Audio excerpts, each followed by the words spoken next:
挽回残火の太刀挽回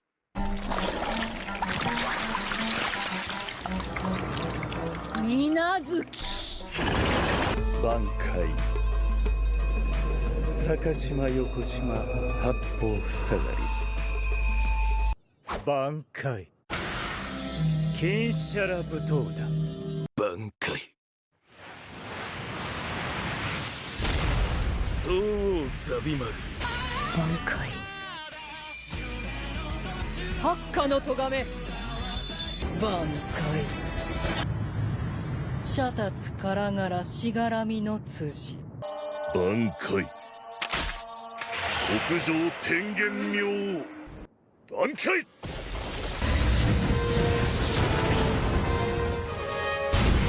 鉄拳差し風挽回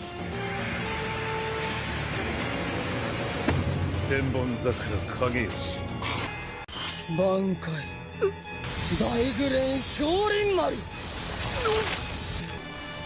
挽回弱砲来高原挽回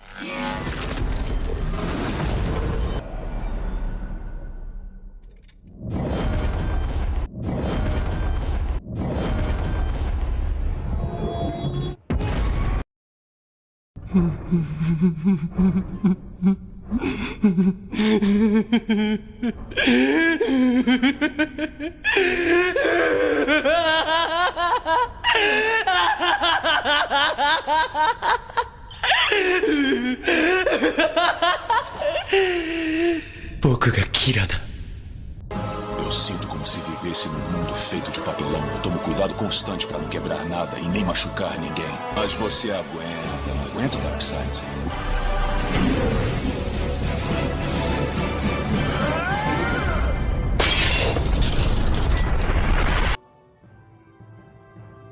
Cinco minutos de vantagem.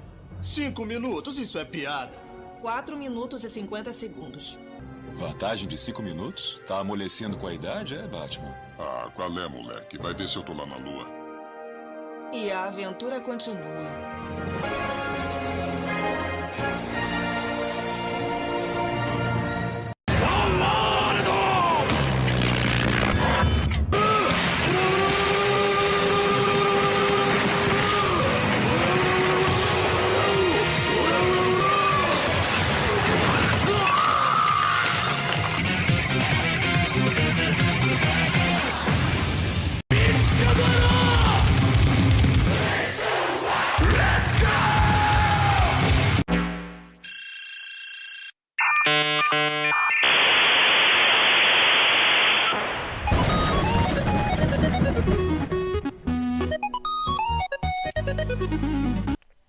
Bora, pessoal, beleza?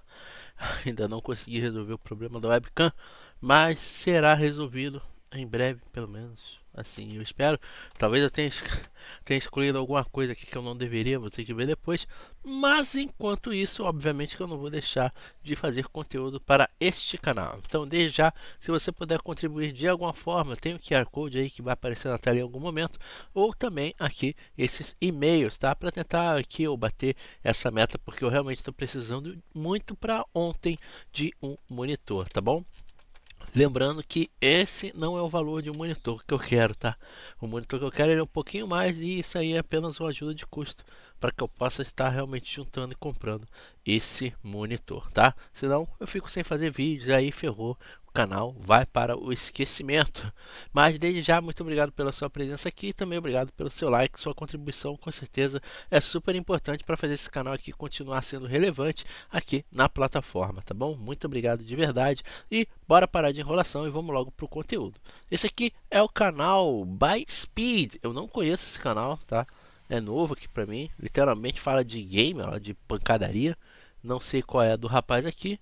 Vamos ver como que é esse conteúdo aqui dele. Se for legal, como vocês já sabem, eu me inscrevo, né?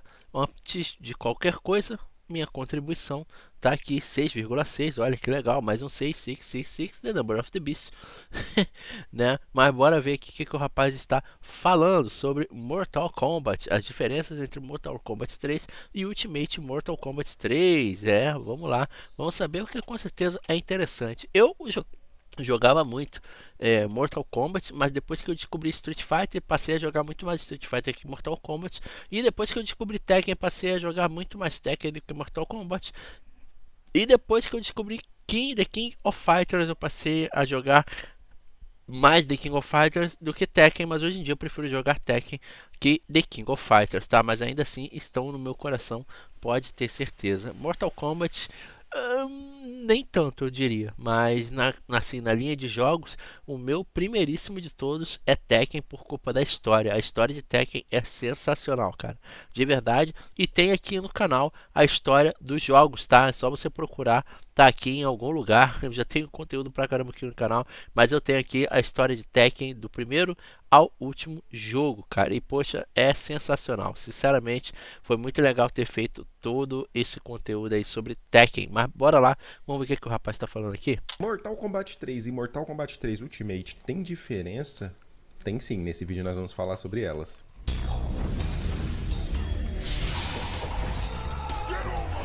Ó, legal, hein? Fala galera, tudo bem com vocês? Aqui tá Suavidade Total. E se você é novo no canal, seja muito bem-vindo. Meu nome é Speed e hoje nós vamos falar a diferença de Mortal Kombat 3 pro Ultimate. Pra quem não sabe, existem dois. Existe o Mortal Kombat 3 e Mortal Kombat 3 Ultimate. Eles são muito parecidos e muita gente se confunde. Hoje em dia, né, a galera já foi mais doutrinada, já aprendeu um pouco mais que existe sim, existem os dois. Antigamente eu lembro que as pessoas chegavam no canal e falavam: Speed, você tá jogando Mortal 3? Eu falava: não, é o Ultimate. Ah, mas não é a mesma coisa? Não, não é. Então chega de muito mimimi, chega de muita enrolação, já se inscreve, clica no botão vermelho, deixa o like e o principal, se for bom, me inscreva. Bora lá. Aqui já fica uma diferença um pouco singela, né, que é um do lado do outro na abertura, mas não é isso que eu quero falar pra vocês. Na verdade, é muito importante que vocês tenham em mente que Mortal Kombat 3 existem diversas revisões. Primeiro, existiu a Prototype 4.0, isso daí praticamente ninguém jogou, só os criadores do jogo mesmo, é muito difícil de achar. Existe a revisão 1.0, 2.0, 2.1 e uma atualização da 2.1 que também se chama 2.1.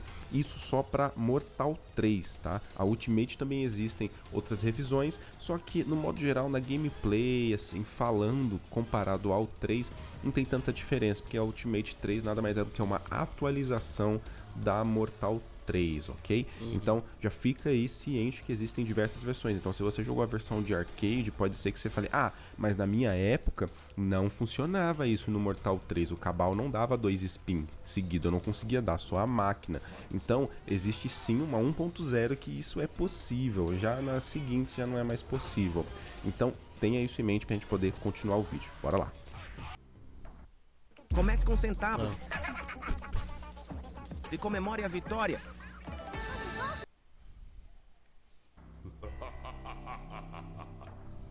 É engraçado, só nessa introdução, a quantidade de aprendizado que a gente tem, que muitas vezes você não sabia, você discutiu com muita gente: ah, mas eu fazia isso. Não, não dava, cara, eu sei o que eu falei, eu joguei. Não, mas dava. Já é muito grande, porque as diferenças entre as revisões mudam muita coisa. E isso a gente vai falar ao longo do atualização, vídeo também, né? mas com foco na diferença do Ultimate pro Mortal 3, combinado? Uma outra coisa que é importante a gente frisar aqui, que eu vou citar em grande parte a Mortal 3 revisão final e a Ultimate revisão final, que é a versão 1.2 do Mortal Ultimate e a 2.1 que é do Mortal Kombat 3, combinado? Então eu vou citar bastante a versão do Super Nintendo também, porque são essas revisões que foram jogadas para o Super Nintendo, as revisões final. Afinal, a Midway, né, na época que o Ed Boon, o John Tobias, toda a equipe fez, só disponibilizou a versão para adaptação dos consoles quando chegou na versão final. Então é essa que a gente vai falar, que abrange a maioria das pessoas. Ah, legal. E por conta disso, eu vou citar muito também as versões dos consoles, porque afinal o Ed Boon e toda a equipe da Midway, na época que foi a distribuidora do jogo,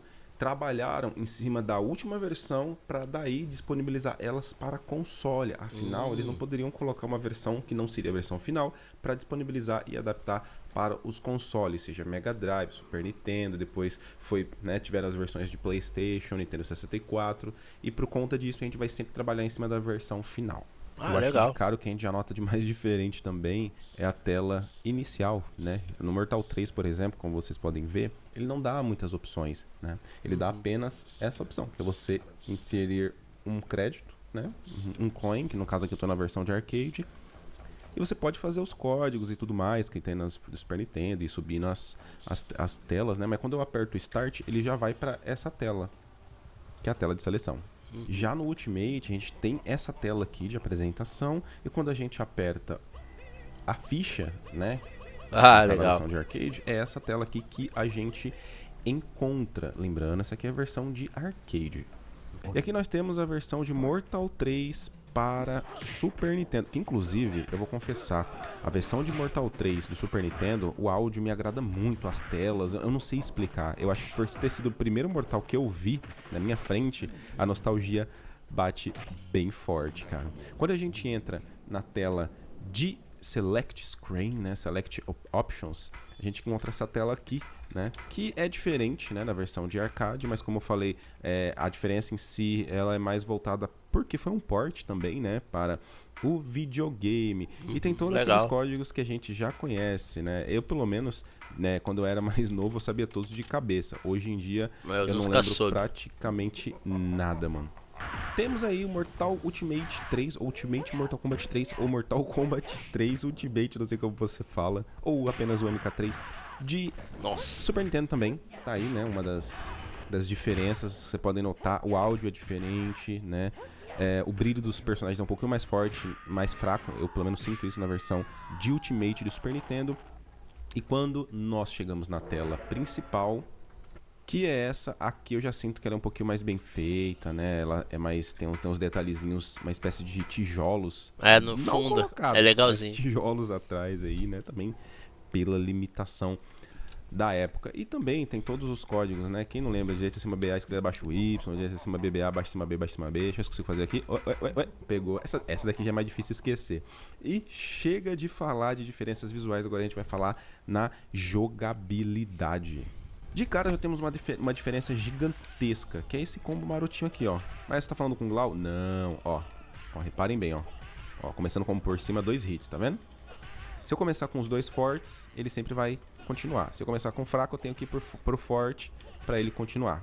E isso eu estou falando de Ultimate Mortal Kombat 3, tá, galera? Agora, se nós formos pro Mortal 3, isso não existe. Não existe combo começando por cima. E aí já é uma grande diferença, meu amigo. Já é uma grande diferença, né? Na versão 3, Mortal 3, isso em qualquer revisão, você não consegue fazer combo começando por cima.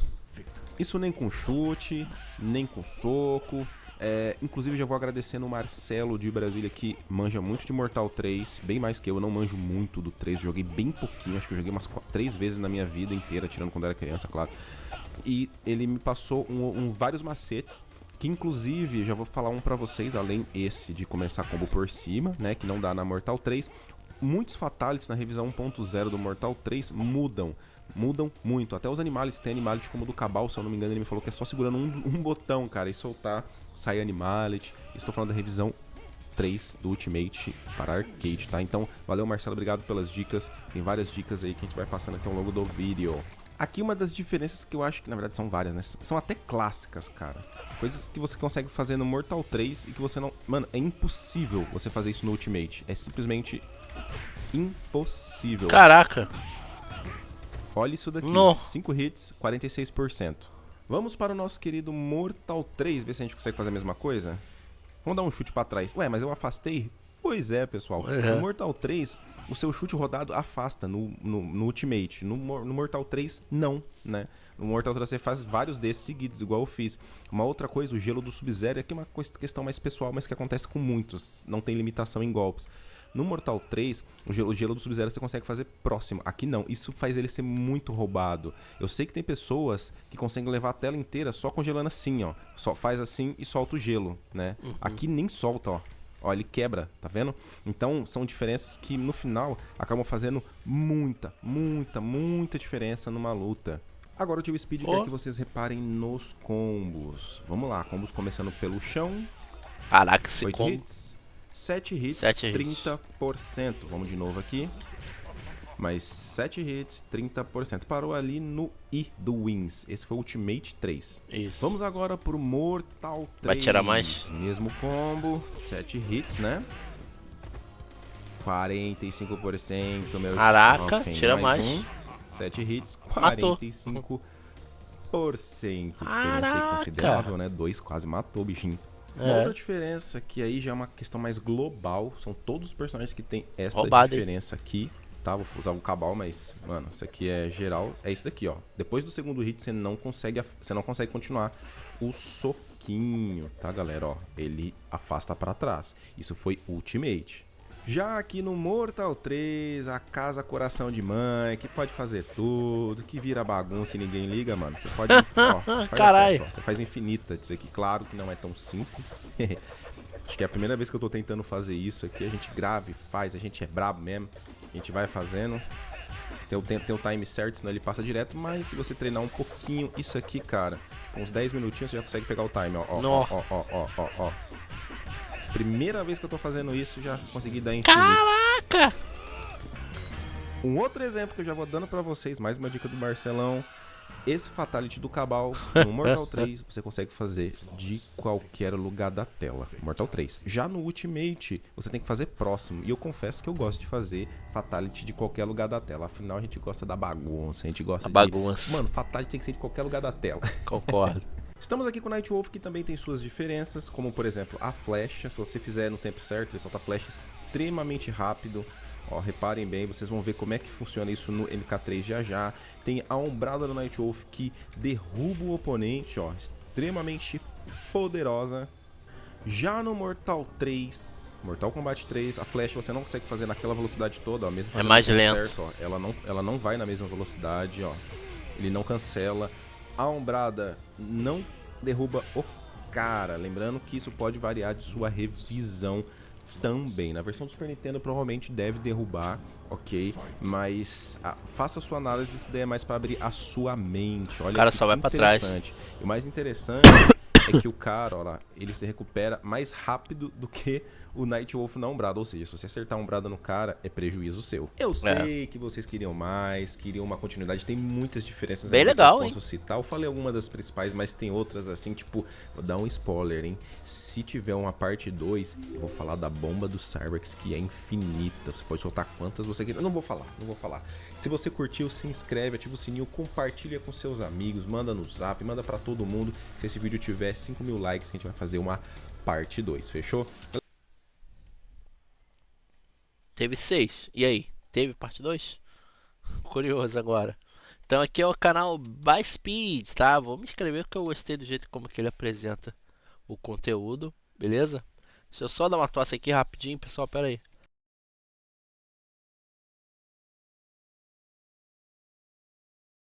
Só acontece quando, né, a gente tá gravando, tá ao vivo, enfim. Então, tá aí o conteúdo do amigo aqui. Conteúdo de Mortal, a Shinobi, legal. Vários conteúdos interessantes. Então, tá aí, canal By Speed, beleza? O próximo é Estranhamente Certo. Esse canal eu não conheço, mas provavelmente vai trazer um conteúdo bem interessante aí pra gente. Vamos dar uma olhada aqui. Vamos ver qual é. Ai, caramba.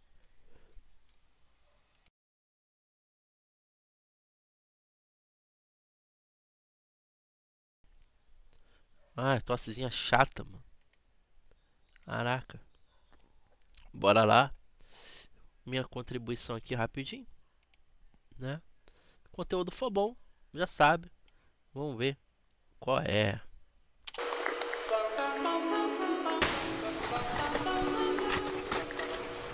Episódio maldito do Mickey.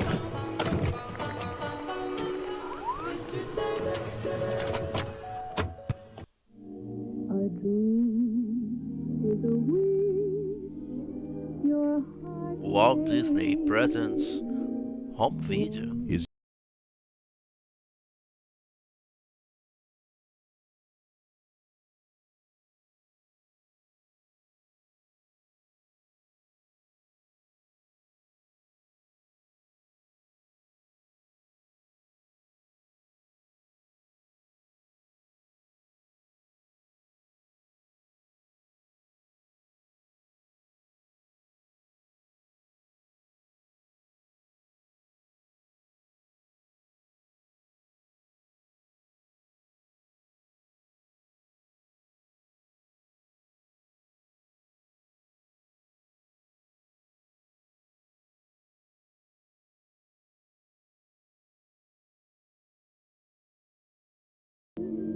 Porque existe um suposto episódio perdido da Disney, um que nunca passou na televisão, nunca foi lançado e nunca deveria ter saído da gaveta onde foi esquecido. Um episódio simples, um personagem caminhando sem destino, mas que, de algum jeito inexplicável, parece carregar um peso quase humano.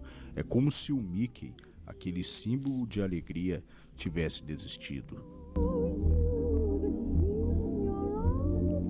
Ele tá cabisbaixo, né? Sem vontade de cantar uma bela canção. E quanto mais você observa, mais a sensação cresce de que tem algo ali, além do desenho. Algo que não deveria estar dentro de um simples curto animado. É essa fita, esse fragmento esquecido no tempo, que a internet hoje chama de Suicide Mouse. Um episódio que, segundo a lenda, levou um funcionário da Disney à completa loucura depois que ele assistiu a versão integral. Antes de continuarmos, antes de tentar entender o que realmente aconteceu, é melhor você respirar fundo e se inscrever aqui nesse canal. Nós temos vídeos toda semana. Existem histórias que nascem de fóruns obscuros e existem histórias que simplesmente aparecem. A do Suicide Mouse é as duas coisas ao mesmo tempo. Ela surgiu numa época em que a internet parecia um lugar misterioso, cheio de arquivos jogados em cantos esquecidos, onde ninguém sabia ao certo quem tinha postado o que ou porquê. Antes de virar lenda urbana, antes de ser chamada de creepypasta e antes de ter qualquer explicação, essa história começou com um simples arquivo enviado anonimamente para um pequeno fórum norte-americano em meados de 2008. O suposto vídeo, que teria o título apenas de Suicide_Mouse.avi, era descrito como um episódio perdido da Disney, mas não era só isso. Segundo quem enviou primeiro, ele não parecia um episódio rejeitado, incompleto ou esquecido. Na verdade, parecia algo que nunca deveria ter existido. Ixi, seu áudio?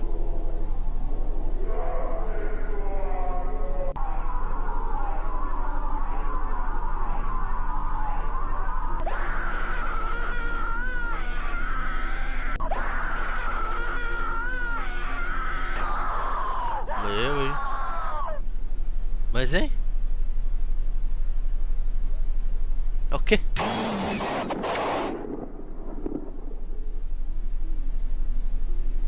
E o mais bizarro, o arquivo teria vindo acompanhado de uma pequena mensagem escrita em inglês, sem assinatura.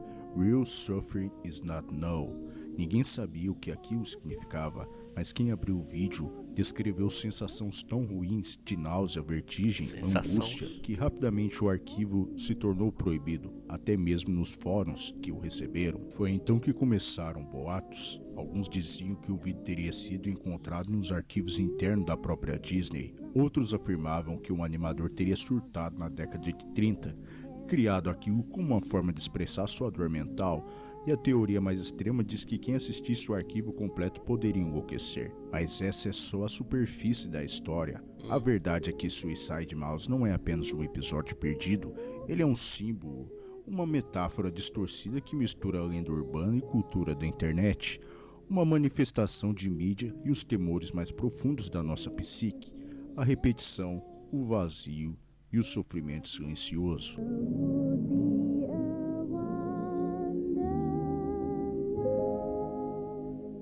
Mas afinal, do que realmente se trata o Suicide Mouse? Porque apesar de muita gente conhecer aquela imagem famosa do Mickey caminhando, quase ninguém entende o contexto completo dessa história. O chamado episódio perdido seria, na teoria, uma animação produzida nos primeiros anos da Disney, uma época em que tudo era preto e branco, desenhado à mão, simples, quase inocente. Só que essa fita nunca se comportou como um episódio daquela época.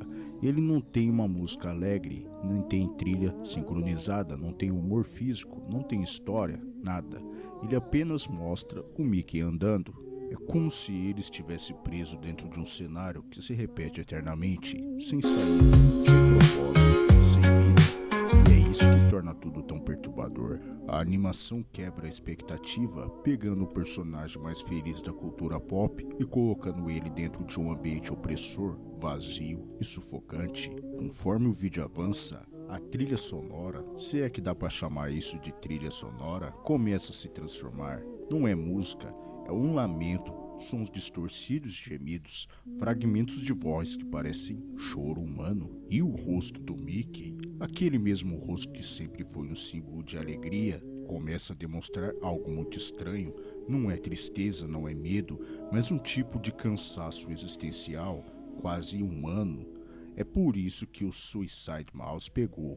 Não porque o personagem se mata no final do vídeo, isso não acontece, mas porque ele parece preso em uma caminhada infinita, como se estivesse aprisionado dentro da própria mente. O vídeo é, essencialmente, uma representação visual do tormento, da angústia, da repetição de existir e de não sentir nada.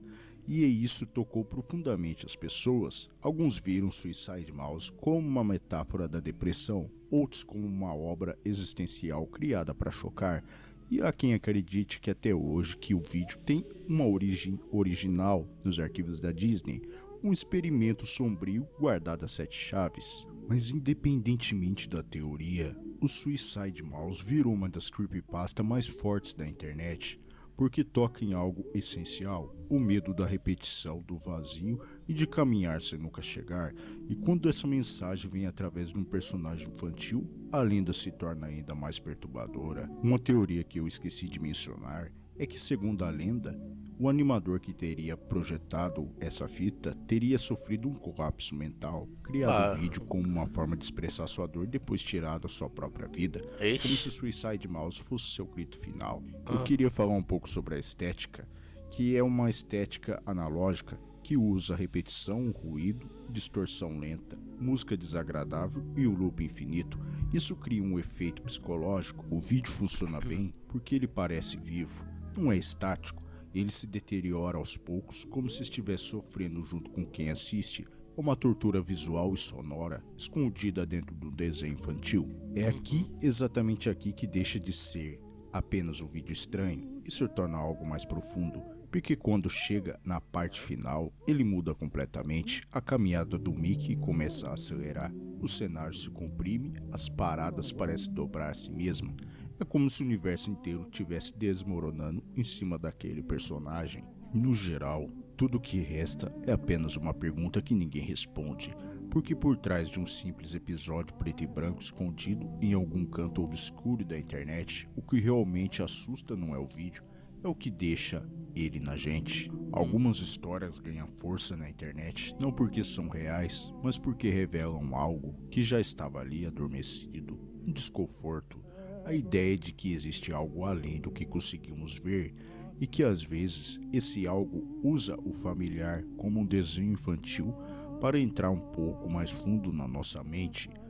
O Suicide Mouse não é sobre o Mickey, não é sobre a Disney, é mais sobre nós, sobre o medo do desconhecido, sobre o terror que nasce quando algo comum começa a parecer errado. Eu, hein? Bom, aí tá o canal, estranhamente certo. Quem curte o tipo de conteúdo, dá uma olhada aí depois, beleza? Vai estar aqui na descrição do vídeo, beleza, pessoal? E não é bem a minha pegada não, não curti muito não. Mas bom tá aqui, extremamente certo. Quem curtiu o conteúdo do rapaz, dá uma olhadinha aí, vamos ajudar ele a chegar aos 1000 inscritos, beleza? Bora pro próximo. TV Geek, onde a zoeira não tem limite. Eu já visitei esse canal aqui, trouxe uma parada bem legal, não faz muito tempo. Tá aqui o conteúdo do rapaz, vamos ver aí do que se trata esse vídeo. Mas minha contribuição e vamos lá. 5 filmes super brucutus do cinema raiz, nostalgia sem frescura, bora lá. Se você anda meio desanimado, com a confiança lá embaixo, meio broxa e sentindo que até a mangueira do jardim tem mais pressão do que você, não se preocupe, pois seus problemas acabaram. Hoje vamos trazer 5 filmes muito machos, para você lembrar de uma época em que tudo podia ser resolvido com algumas porradas, tiros de 44 e zero empatia pelas vítimas da sociedade que se acham bandidões. Mas antes de começar essa sessão de terapia à base de suor e soco, deixa seu like e se inscreve no canal, pois aqui é o lugar onde a frescura apanha e nem sabe de onde veio a bordoada. Muito bom.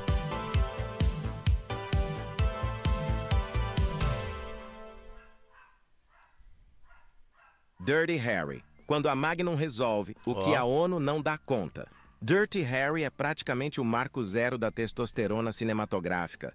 Clint Eastwood aparece com aquela cara de quem tomou café com pólvora e fumou um cigarro enrolado em papel de pão.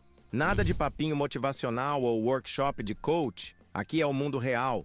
Bandido corre, bandido morre e se reclamar toma outro tiro para aprender a não reclamar. A frase "é seu dia de sorte, vagabundo" virou poesia para macho raiz. Isso não é só cinema, é filosofia de boteco com calibre 44. Nos anos 70, a moda era policial seguindo regra e fazendo relatório. Imagine criar um aplicativo com a sua assinatura. Novinho Eastwood, né, cara? Conheça a base 40... Harry cagou para isso. O relatório dele era simples, corpo estendido no chão e um recado para a sociedade. Hoje, se um policial fala alto, já tem nota de repúdio no Jornal Nacional.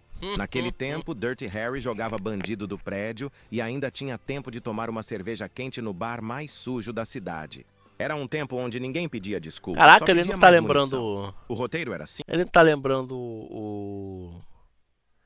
o nosso querido Wolverine aqui? O Hugh Jackman, ó. Caraca, tá lembrando muito, hein? Aí, já dá pra fazer um remake do filme aí, Hugh Jackman. Caramba. Onde ninguém pedia desculpa, só pedia mais munição. O roteiro era simples. É sobre um serial killer. Mas o verdadeiro suspense é quando você descobre se Clint vai atirar primeiro ou depois do café. Esse homem parece que toma expresso feito com óleo de motor de trator velho. A cidade tá em seria caos, legal, hein? Um remake mas Harry tá tranquilo com sua Magnum. Uma arma tão grande que dava pra usar como muleta. Hoje os heróis têm arco, flecha, armadura tecnológica e até terapia em grupo. Harry tinha um terno, um coldre e o carisma de um atendente da Receita Federal. Clint não atua. Ele existe. Ele é a personificação do fala baixo ou eu te coloco no chão. O filme arrecadou quase 36 milhões de dólares numa época em que ingresso custava menos que um pão francês. Ou seja, Dirty Harry não só encheu o bandido de chumbo como encheu o caixa da Warner. Esse é o tipo de filme que, se você assiste hoje, automaticamente cresce um bigode, uma jaqueta de couro aparece no seu armário e você começa a sentir vontade de dar bronca em adolescente fresco sem motivo. Dirty Harry não é só macho, ele é a essência da brutalidade charmosa. Quem não entendeu esse filme provavelmente tá lá agora, pedindo lanche vegano e suco de beterraba no iFood. Máquina mortífera. Pedindo quando a dupla de polícia era mais cascuda com carne que o de crime. jaca, né? Se hoje tem policial fazendo dancinha no TikTok, nos foda. anos 80 tinha Mel Gibson e Danny Glover explodindo metade de Los Angeles por um bagulho que hoje se resolve com um boletim online. Máquina Mortífera é aquele filme que não tem só ação. Tem um curso intensivo de como viver perigosamente, pagar pensão e ainda dar risada da própria desgraça. Martin Riggs é um policial que acorda querendo morrer, mas antes vai levar todos os traficantes da Califórnia com ele. É tipo aquele amigo que fala só vou tomar mais uma e você já sabe que vai ter problema. Murdoch é o homem cansado, com a cara de quem já está aposentado desde o primeiro minuto do filme. A química desses dois é tão boa que parece dupla sertaneja. Um quer morrer, o outro só quer pescar e pagar a escola da filha. Mas o que eles fazem? Explodem carro, metem bala e pulam de prédio com vacilão no colo. É macho raiz, mas com humor. Porque naquela época até a piada era violenta. O filme custou 15 milhões de dólares e arrecadou mais de 120 milhões. Ou seja, deu tanto dinheiro que Hollywood decidiu transformar em franquia. E cada sequência é uma prova de que quando se tem testosterona no roteiro, a lógica fica em casa chorando. Quem precisa de coerência quando você pode ter helicóptero explodindo e vilão saindo voando pela janela? Máquina Mortífera também é sobre moda. Porque nada grita sou macho e tô no limite como aquele mullet do Mel Gibson. O cabelo dele parece um tributo a todos os secadores de cabelo dos anos 80. Os vilões tinham cara de gerente de banco que decidiu virar psicopata. Nada de vilão com motivação profunda. Era só ganância e um penteado ruim. E apenas hoje os policiais de cinema vão pra terapia, fazem meditação e pedem comida vegana no set. Em 1987, Riggs pegava uma cerveja quente, acendia um cigarro e ia desarmar bomba com um grampo de cabelo. Sem drama, sem frescura. Esse filme é tão macho que se você assistir comendo salada, ela vira torresmo na sua boca. Máquina Mortífera não é só um filme, é um lembrete de que já existiu um tempo em que polícia era porra louca e vilão não tinha arco dramático. Aqui não tem moral da história, só tiro, piada ácida e explosão. Não tinha essa de humanizar o vilão, né, cara? Fazer o vilão mais humano. Ah, o vilão é o vilão e ponto, porra. Não tinha essa palhaçada, não. Hoje em dia é foda. É a mistura perfeita entre adrenalina e irresponsabilidade. Se você nunca viu, veja. Mas muito cuidado. Pode crescer cabelo no peito durante a sessão. Tango e Cash. Maravilhoso. 2 brucutus, um terno e zero paciência com maloqueiros. Se você acha que hoje existe filme com química de dupla improvável, é porque nunca viu Tango e Cash. Aqui não tem 2 heróis amigos. Tem 2 machos alfa que se odeiam mais que vizinho barulhento, mas precisam trabalhar juntos porque Hollywood descobriu que testosterona em dobro dá bilheteria. E não errou.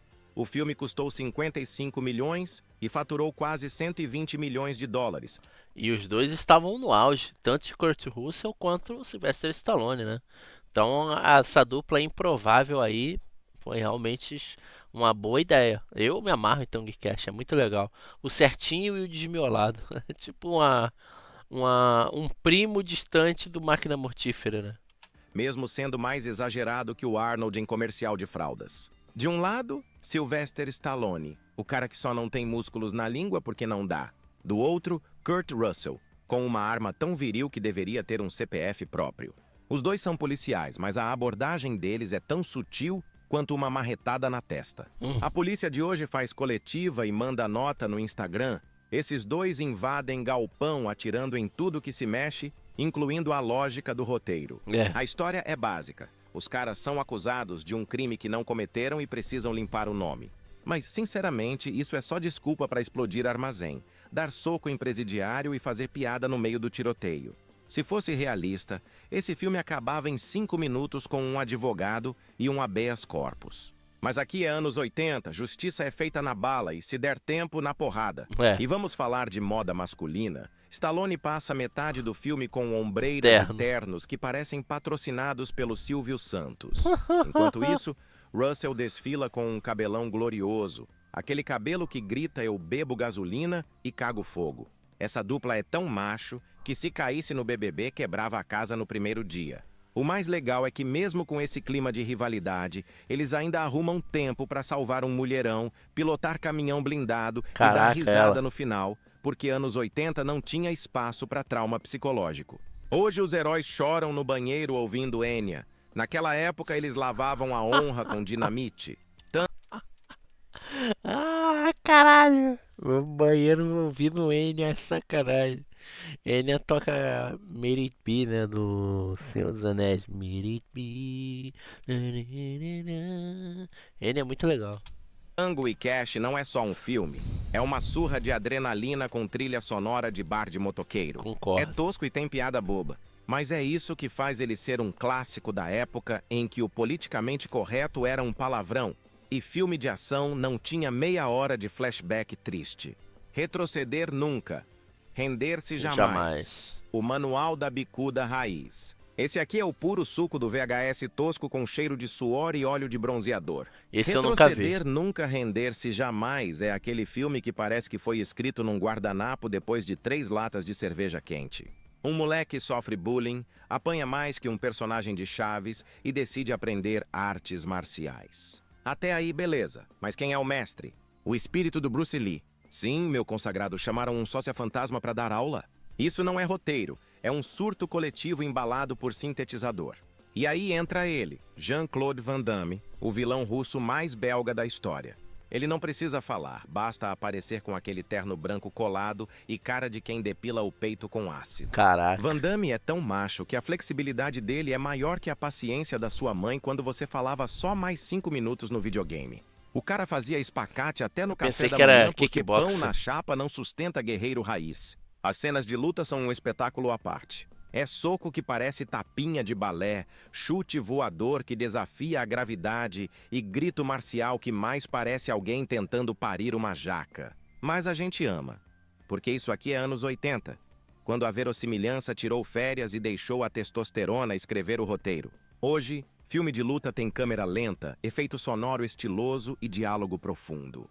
Naquela época, o máximo de filosofia era bata primeiro, pergunte depois. O orçamento foi tão baixo que dá pra apostar que Van Damme trouxe a própria marmita pro set. Mas quem liga? Esse filme não precisa de dinheiro. Precisa de suor, chute e uma trilha sonora que parece feita num teclado Casio. Resultado? Virou cult. Todo macho que cresceu nos anos 80 e 90 viu esse filme numa fita pirata com a capa mais mal desenhada que tatuagem de cadeia. Assistir, retroceder, nunca render-se jamais hoje é um ritual. É pegar uma cerveja, abrir a janela e gritar Van Damme pro vento. É lembrar que já houve um tempo em que herói resolvia bullying com voadora. Não com textão no Instagram. Esse filme é tão macho que, se você assistir descalço, cresce uma Havaianas no seu pé automaticamente. O Exterminador do Futuro 2. Esse é sensacional. Quando Arnold e Sarah Connor definiram o significado de ser bruto. Chegamos ao Olimpo da testosterona cinematográfica. O Exterminador do Futuro 2 não é só um filme. É uma bíblia escrita com pólvora, óleo de motor e lágrimas de robô. Arnold Schwarzenegger no auge, com um carisma que faria até o seu sogro dizer: esse cara é bom partido. Aqui não tem chororô, não tem herói com crise existencial. O T-800 chega pelado, pega uma moto, coloca um óculos escuro e define que a moda nos anos 90 e anda de moto com óculos escuro à noite. Era simples, couro preto, cara fechada e uma 12 carregada. O filme custou 102 milhões de dólares e arrecadou mais de 520 milhões. Caraca, dinheiro suficiente para comprar um exército ou pelo menos umas 10 academias para o Arnold fazer supino até os 90 anos. Cada centavo valeu. Porque temos perseguições insanas, explosões que fariam Michael Bay chorar de inveja e efeitos que, mesmo hoje, humilham CGI Nutella cheio de filtro do Instagram. E ainda tinha a Sarah Connor. Meu amigo, essa mulher redefiniu a palavra sobrevivente. Em O Exterminador 1, ela era só a mocinha correndo do mal. Em Exterminador 2, ela virou uma mistura de Rambo com Barbie traumatizada. É o cão. Essa mulher... E ainda se veste tipo a Sonya Blade, né? Trincada, armada até os dentes e com uma cara de: se você me chamar de frágil, eu arranco seus dentes e faço uma pulseira. Linda Hamilton fez tanto treino que dava pra abrir uma academia só com o antebraço dela. É verdade. Sarah Connor é a prova viva de que ser gata e ser bruta podem coexistir em forma humana. Se existisse Tinder nos anos 90, ela teria dado match com todo mundo e bloqueado todos depois de 3 minutos, porque compromisso não é prioridade quando você precisa evitar o apocalipse. O vilão era o T-1000, um policial líquido que parece o primo metalizado do capeta. Um cara que atravessa a grade, vira faca, escorrega pelo chão como se tivesse passado um galão de óleo de peroba no corpo. Arnold luta com ele usando bala, moto e frases curtas que valem mais que 1000 textões. Hasta la vista, baby. É simples, é bruto, é eterno. Esse filme é tão macho que, se você assistir de pijama, você acorda vestido de motoqueiro. É a última lembrança de um tempo em que a ação não precisava de 15 heróis chorando juntos para salvar o universo. Era um robô, uma mulher mais trincada que conta de bar no fim do mês e um moleque com cabelo de emo que deu um show. Depois de Exterminador 2, o mundo nunca mais foi o mesmo. E aí... Esse pra mim, de longe, é o melhor John Connor que eu já vi, cara. Esse e o do Christian Bale também. O do Christian Bale também é bem legal, lá do... eu esqueci, Terminator... Novo Dia pra Viver, eu não lembro agora. Mas, infelizmente o filme não é bom não. É legalzinho, mas não é bom não. Mas esse John Connor aqui, esse moleque, porra, é foda. E parceiro, depois dessa overdose de soco, tiro e frases que fedem a gasolina, tá se sentindo mais macho ou ainda Nutella? Faltou o dragão branco. Teve Dirty Harry no Olhar Mortal. Máquina Mortífera, mostrando que parceria é na bala. Sarah Connor, Van Damme distribuindo bicuda artesanal e o Trono Supremo. Arnold e Sarah Connor explodindo tudo em Exterminador 2. Agora, se você curtiu, não esquece de meter o dedo no like. Se inscreve no canal e ativa o sino para não perder mais pancadaria nostálgica. E corre para ver os outros vídeos que estão mais armados que o McClane no Natal. Toda quinta e sábado tem vídeo novo aqui no canal, sempre tentando fazer do mundo um lugar com mais humor e menos fresco. Contamos com vocês, guerreiros! Boa. Então esse é o canal. Gostei. Esse é o canal TV Geek, onde a zoeira não tem fim, beleza, pessoal?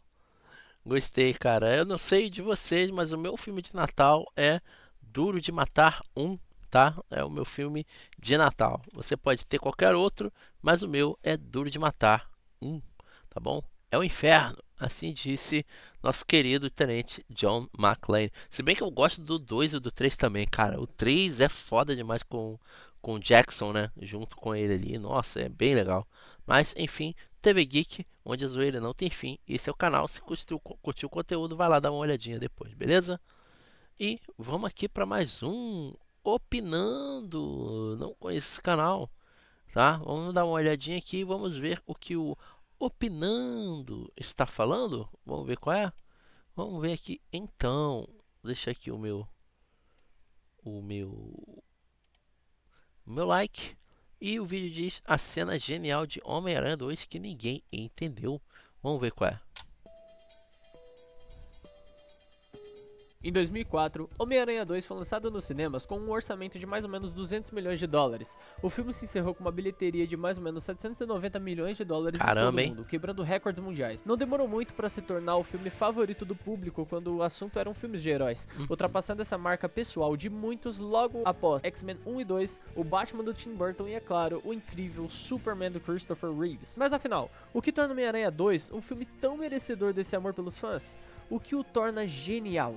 Peter Parker é um garoto comum, tem problemas familiares, financeiros, amorosos e luta constantemente contra o preconceito que seu melhor amigo Harry tem contra o Homem-Aranha, pelo fato de que Harry acredita que o Homem-Aranha é o assassino de seu pai. Peter tem vizinhos irritantes, vai mal na faculdade por conta da sua segunda vida como problemas emocionais. Não melhor ainda. Mentira, a trilha sonora é melhor que a fotografia. Mas tem uma coisa que se destaca no filme, além do foco no Peter Parker ao invés do Homem-Aranha. E o nome dessa coisa é empatia. Pois é, a empatia é o que torna o Homem-Aranha 2 o melhor filme de super-herói de todos os tempos pra muita gente, inclusive pra mim. Peter perde tudo na sua vida pessoal, porque ele tem uma responsabilidade maior do que sua própria vida. Ele aprendeu desde cedo que com grandes poderes vem grandes responsabilidades. E se sacrificar ao máximo pelo bem das outras pessoas. Mas aí é que tá, Peter Parker e o Homem-Aranha têm empatia até pelas pessoas mais odiáveis. Mas me diz, quem tem empatia e ajuda o Homem-Aranha? É aí que o que parta de forma invasiva, sem bater na porta e toda desajeitada. Ela pede desculpas e vai pra fora, fecha a porta e dessa vez bate na porta pedindo permissão pra entrar. E contando de uma forma resumida, ele entregando um bilhete da Tia May. Agora me diz, qual é o significado e a importância dessa cena? Sei que pode parecer... O momento em que vira a chave, pronto, do filme, né? Porque ele precisava disso, o filme não entregava, de repente veio essa menina, essa pessoa comum. Não é uma pessoa comum, é um herói com superpoderes, né? E mesmo ela sem saber foi lá oferecer empatia pra ele. Simplesmente porque gostava dele, né? Então acho que isso é muito legal, muito válido também. E o canal mandou muito bem aqui, cara. Então inscreva-se, tô inscrito aí, cara. Gostei como que ele trouxe esse papo, né? Porra, bem legal. Gostei de verdade, de verdade. Mas bom, bora lá, porque tem mais aqui, né? Vamos ao próximo, que é o canal Tá Na Lista. Eu não conheço esse conteúdo, vamos ver do que se trata. E aparentemente comum que guarda um segredo macabro. A família Campbell se muda para uma antiga casa para ficar mais próxima do hospital onde o filho Matt faz tratamento contra o câncer. Mas a esperança de um recomeço rapidamente se transforma em algo angustiante. Ruídos inexplicáveis ecoam pelos corredores, sombras atravessam os quartos e a sensação de ser observado dando o caminho de um culto satânico que realiza rituais de sacrifício humano, mergulhando-os em uma espiral de violência e desespero. O calor sufocante, as estradas poeirentas e a sensação de isolamento transformam cada tentativa de ajuda em uma nova armadilha, deixando claro que não há para onde correr. Conforme a trama avança, a brutalidade dos rituais se revela com crueza implacável, enquanto os amigos descobrem que estão diante de algo muito maior do que simples criminosos. O desespero cresce a cada cena, e a fronteira se torna um lugar sem retorno, onde a fé deturpada serve apenas como justificativa para a barbárie. Borderlands é um choque de realismo e horror, mostrando que o verdadeiro terror pode estar na maldade humana quando ela se entrega por completo ao fanatismo. Após a morte da mãe, uma família mergulha no luto dentro de uma casa isolada, cercada pelo silêncio e pela sensação de vazio, mas a ausência logo dá lugar a algo muito mais inquietante. Barulhos inexplicáveis ecoam pelos corredores, vultos familiares surgem de forma distorcida e a presença da falecida parece cada vez mais próxima. Conforme os dias passam, a família descobre que ela havia feito parte de um pacto sombrio e agora essa herança maldita começa a cobrar seu preço, colocando todos sob uma ameaça demoníaca inevitável. O medo se intensifica a cada aparição, com a casa se transformando em um palco de pesadelo onde o passado insiste em retornar. O ambiente opressor mistura luto, tradição e forças ocultas, criando uma atmosfera em que a esperança vai sendo lentamente corroída. Os escravos de Satanás mistura drama familiar e horror sobrenatural com maestria, mostrando que certas heranças não podem ser evitadas, apenas enfrentadas. Interessante, hein?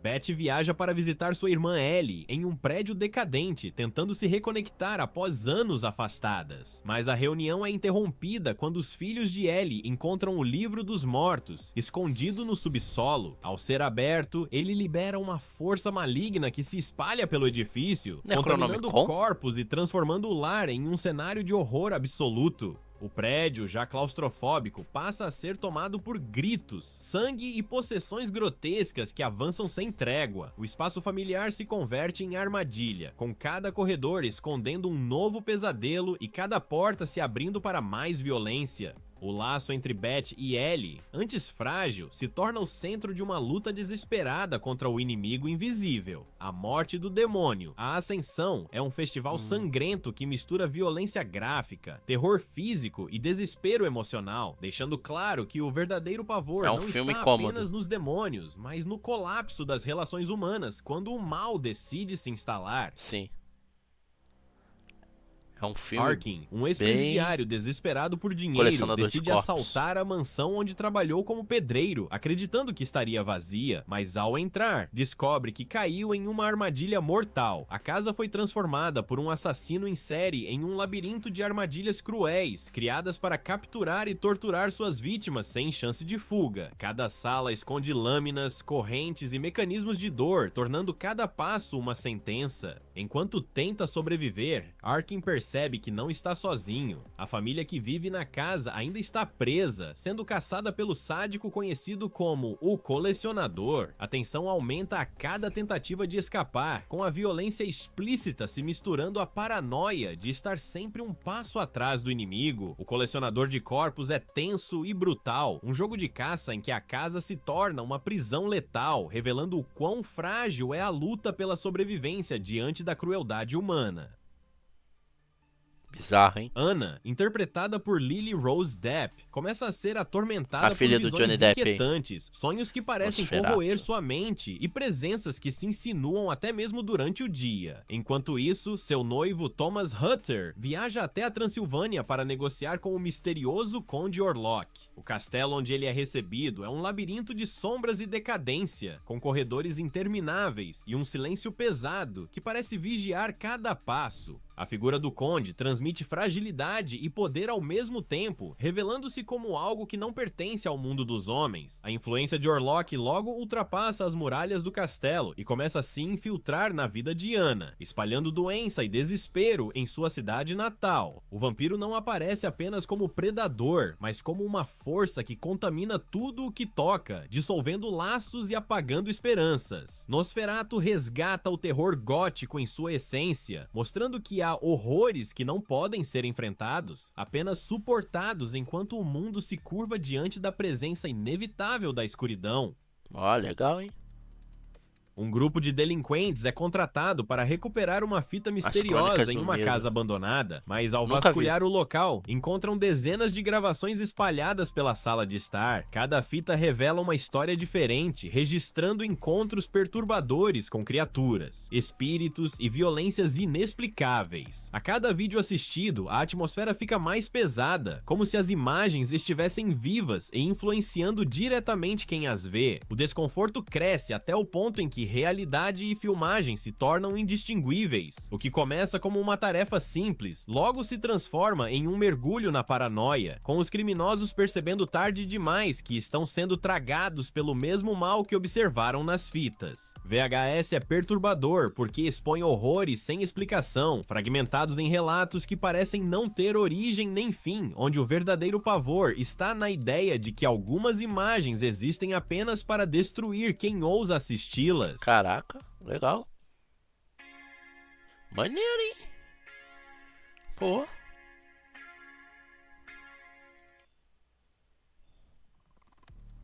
Elias e Lucas vivem isolados em uma casa afastada, Boa noite, cercada mamãe. pela solidão do campo, até que sua mãe retorna de uma cirurgia com o rosto coberto por bandagens. O que deveria ser um momento de acolhimento logo se transforma em algo bizarro e perturbador. Seu olhar parece distante, sua voz transmite frieza e suas atitudes destoam da mãe que eles conheciam. A suspeita de que aquela mulher pode ser uma impostora cresce a cada gesto, corroendo lentamente a confiança entre eles. Dentro da casa, o clima se torna opressivo, portas trancadas, silêncios prolongados e regras cada vez mais rígidas transformam o lar em um campo de paranoia.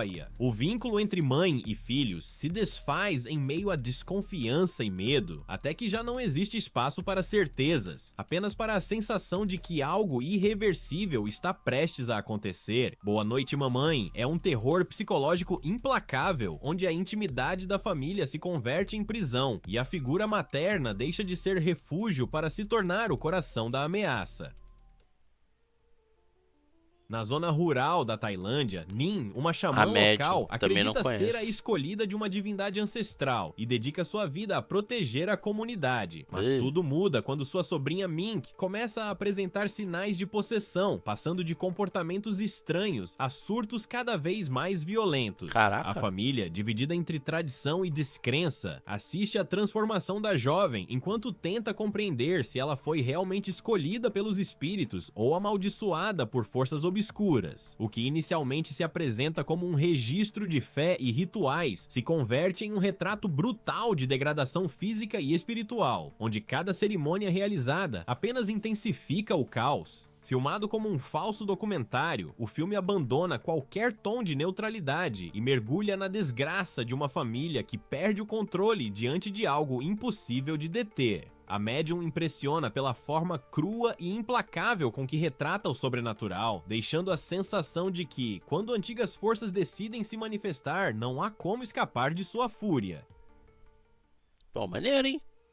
A agente do FBI, Lee Harker, interpretada por Maika Monroe, é designada para investigar uma série de assassinatos brutais que seguem um padrão indecifrável, mas a cada pista descoberta, ela percebe que os crimes não são apenas obra de um serial killer, há um elemento ritualístico, quase sobrenatural por trás das mortes. No centro desse quebra-cabeça está Longlegs, vivido por Nicolas Cage, uma figura perturbadora, cujas motivações parecem escapar à lógica humana. O confronto entre caçadora e predador se transforma em um jogo psicológico intenso, onde Harker descobre conexões inesperadas entre o assassino e sua própria vida. A investigação, que deveria trazer respostas, acaba revelando segredos ainda mais obscuros, como se forças invisíveis direcionassem cada passo. Longlegs é um pesadelo hipnótico que mistura investigação policial com horror psicológico e misticismo, deixando a sensação de que a verdade pode ser ainda mais aterrorizante do que o crime.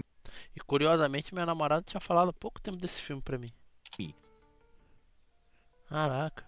6 amigas se reúnem em uma expedição para explorar um sistema Abismo de cavernas do ainda Medo. não mapeado, Acho que eu em não busca cheguei a de ver. aventura e superação, mas a descida logo revela sua verdadeira face. Túneis tão estreitos que esmagam o corpo, escuridão absoluta que engole qualquer luz e um silêncio sufocante cortado apenas pela respiração ofegante. Quando já parece impossível avançar, elas descobrem que não estão sozinhas. Criaturas humanoides, cegas e adaptadas à escuridão, caçam pelo som e transformam cada movimento em um risco de morte. À medida que tentam escapar, o grupo é testado física e emocionalmente, com cada escolha colocando a amizade e a própria sanidade à prova. O que começa como uma jornada de coragem, rapidamente se converte em uma experiência claustrofóbica e visceral, onde o medo físico se mistura à pressão psicológica. O abismo do medo é sufocante do início ao fim, mostrando que as profundezas da Terra escondem horrores ainda mais cruéis do que a escuridão, que e que nem sempre é possível voltar à superfície.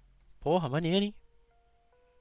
Amber, uma jovem que perdeu a visão em um acidente, Ivana, aceita trabalhar em um asilo, acreditando que teria ali a tranquilidade necessária para recomeçar, mas a rotina silenciosa logo se quebra quando ela passa a sentir presenças que ninguém mais percebe. Entre passos no escuro e toques invisíveis, a jovem descobre a existência de um espírito vingativo, a fantasma de uma mulher sem cabeça, cuja fúria se manifesta em aparições aterrorizantes e mortes brutais. Conforme Amber investiga a origem da maldição, descobre um sarcófago escondido no porão do asilo, ligado a rituais sombrios que nunca deveriam ter sido revelados. A partir daí, cada visão se intensifica e as mortes se tornam inevitáveis, revelando que a fantasma não busca apenas vingança, mas sim dominar todos ao seu redor. Ivana combina possessão, lendas e atmosfera tensa, criando um terror que cresce cena após cena e transforma o asilo em um reduto de puro desespero.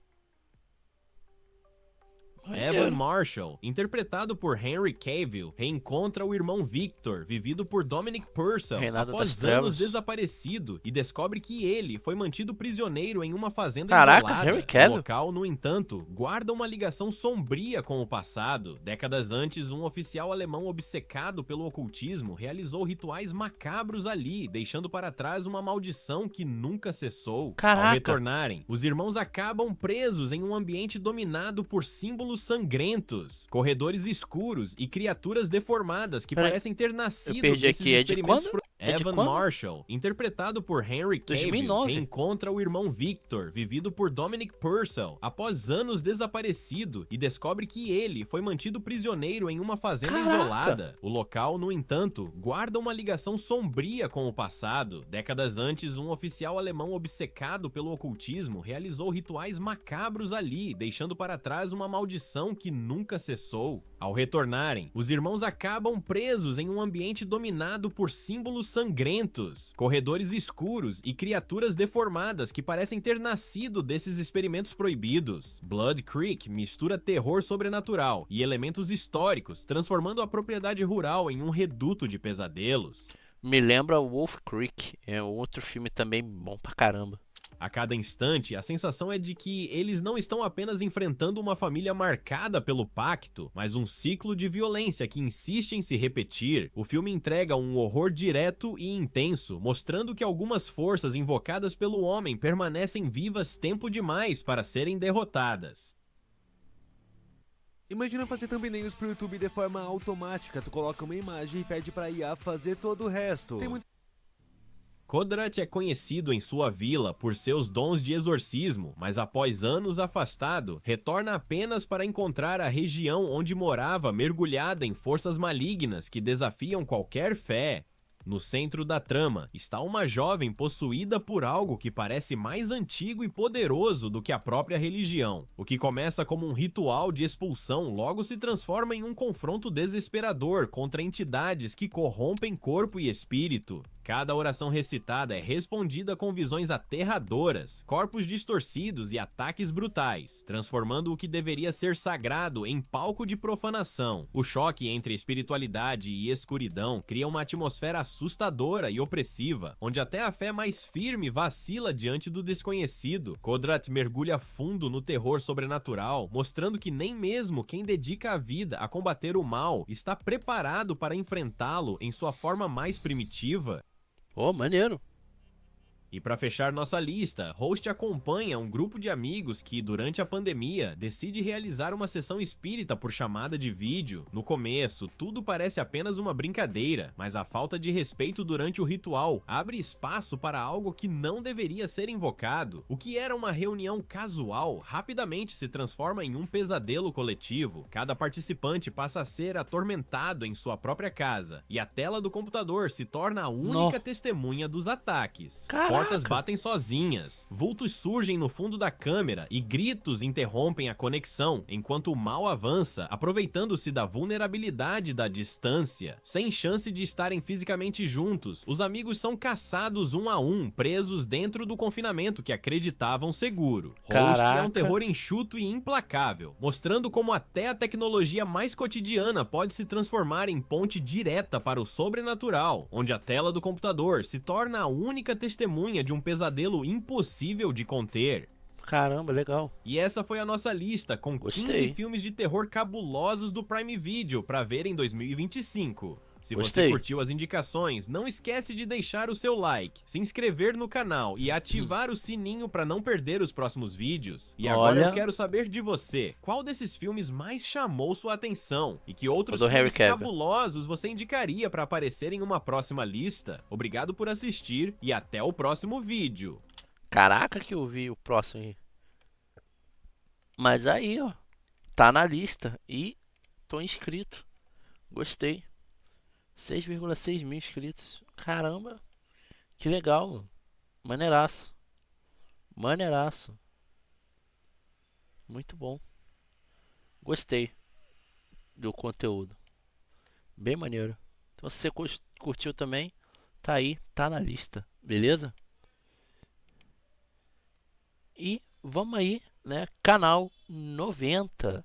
Pra gente já ir encerrando aqui. Ó. Bora lá? O canal do cara é bem legal, mano. Bem maneiro mesmo.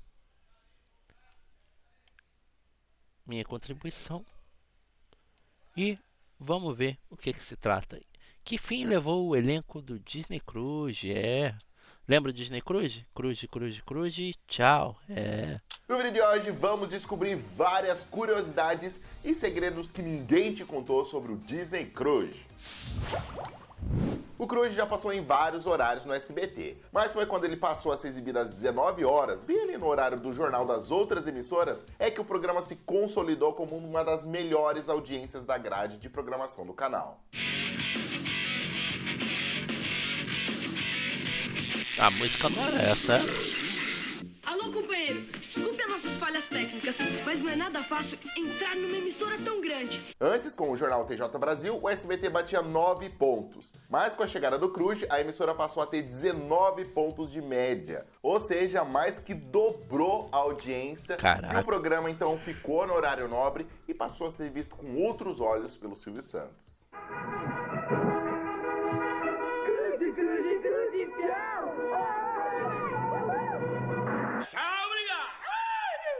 Os testes para escolher os apresentadores tiveram mais de 100 candidatos e todas as crianças já tinham experiência na TV, seja com novelas, comerciais ou participações em filmes. A ideia original da Disney era contratar 2 meninos e uma menina para apresentar o Cruise.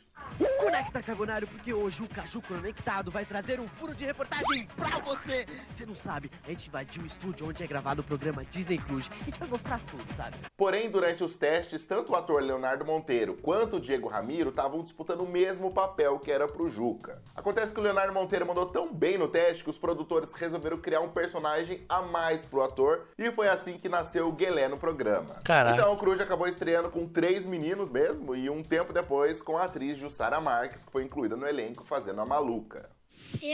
Eu comecei fazendo comerciais pela agência VGI, daí eu fui no teste, a Mari indicou, a dona da VGI do Disney Club, daí eu peguei, mas eu também fiz uma participação nos Ossos do Barão, do SBT. Daqui a pouquinho a gente inclusive vai ver, não é? Bem louco! E falando em Leonardo Monteiro, ele estreou na TV com 8 anos de idade, fazendo uma ponta no curta-metragem A Origem dos Bebês, segundo Kiki Cavalcante, de 1995. Caramba. Ah, Maribel, sua mãe ainda me falou? O ovo que a gente come não vem do mesmo tipo de galinha. Vem que tipo de galinha? Você nunca ouviu falar da galinha da Angola? Já. Mas o legal é que quem também participou desse filme foi o Kaique, né, que fez o macarrão no Cruise, inclusive tendo um papel de destaque no curta. E o fato dos dois já se conhecerem antes, isso foi muito importante pra química, eles já estavam mais entrosados nos testes pro Disney Cruise. A gente tá matando ela. Vamos chamar a polícia. Você tem certeza? Com certeza. Mas claro que nenhum programa infantil de sucesso passou em branco sem gravar um CD de músicas pra criançada. E foi então que em 1998, a Walt Disney Records lançou no Brasil o disco no Cruz, que tinha 13 faixas e era cantado pela banda revolucionária Ultra Jovem, que tinha como integrantes os próprios atores do elenco. Ultra Jovem. Segura aí, moçada, nós vamos falar. É o rap do repórter. Ultra Jovem.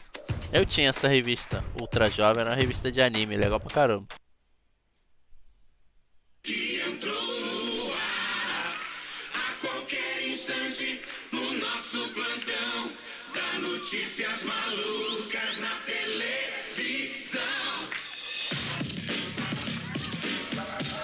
Ah, pô. Rap não é música de protesto? E quem disse que eu não tô protestando? Outro clichê dos programas infantis era o de receber cartinhas dos fãs, e o Cruz não ficou de fora dessa, mas além das cartas, o programa fazia também concursos culturais, que pediam para os telespectadores mandarem algum objeto, alguma coisa, e aí isso valia prêmios, como computador, jogos e brinquedos. Minha mãe estava vendo na televisão o programa e viu a chamada.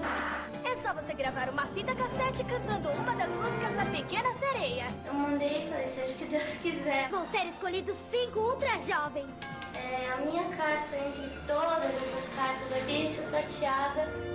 Participar da seleção oficial de dubladores do novo vídeo da Disney. Mas se você enviasse uma cartinha, alguma coisa, e não recebesse o prêmio principal, tinha um prêmio de consolação bem legal. Você recebia em casa esse cartão postal autografado pelos atores. Muito legal. Que legal. Nossa, titia, que maneiro.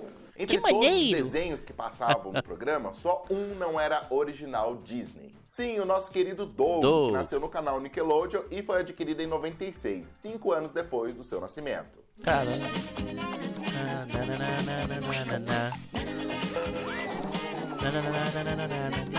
Aliás, falando em nascimento, o personagem foi uma criação do artista Jim Jenkins. E sua estreia na TV não foi exatamente num desenho animado que a gente conhece, e sim num comercial de suco em 1988. Why is grapefruit juice like a pogo stick? Sure, grapefruit juice doesn't spring up and down, but it'll put a spring in your step, and it's much more refreshing than bouncing around all day. So for a refreshing step, let go of your pogo and stick to Florida grapefruit juice. Legal. Eu não sabia. Nem eu sabia. O sabia. Disney Cruz e o Castelo Rá-Tim-Bum têm em comum, além do baita sucesso que fizeram, ninguém menos que o produtor e diretor Cal Hamburger. A minha esposa que estava na plateia disse que ficou muito emocionada, eu fiquei também. Muito bacana ter o reconhecimento do público e desse evento. Foi ele o responsável por toda a produção e processo criativo do Castelo Rá-Tim-Bum e pouco tempo depois ele usou toda a sua genialidade para adaptar o programa Disney Club, que veio dos Estados Unidos, para um formato que agradasse os brasileiros. O miserável é um gênio.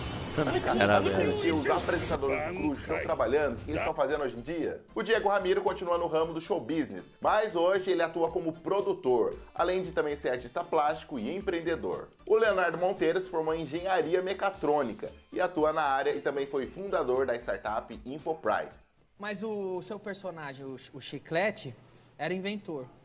Ele era revolucionário. Ele era o mais revolucionário ali. Ele era metido em inventor. Ele era metido em... Você fez engenharia. Você foi o que mais se aproximou. Então, meu curso foi engenharia mecatrônica. Então a gente sempre mexia com isso na faculdade. Já o Kaique acabou indo pro ramo musical e hoje ele é DJ e um respeitado produtor musical de rap, sendo o fundador da gravadora 360 Graus Records. Caraca. E o legal é saber que ele já curtia rap, desde a época do Cruz.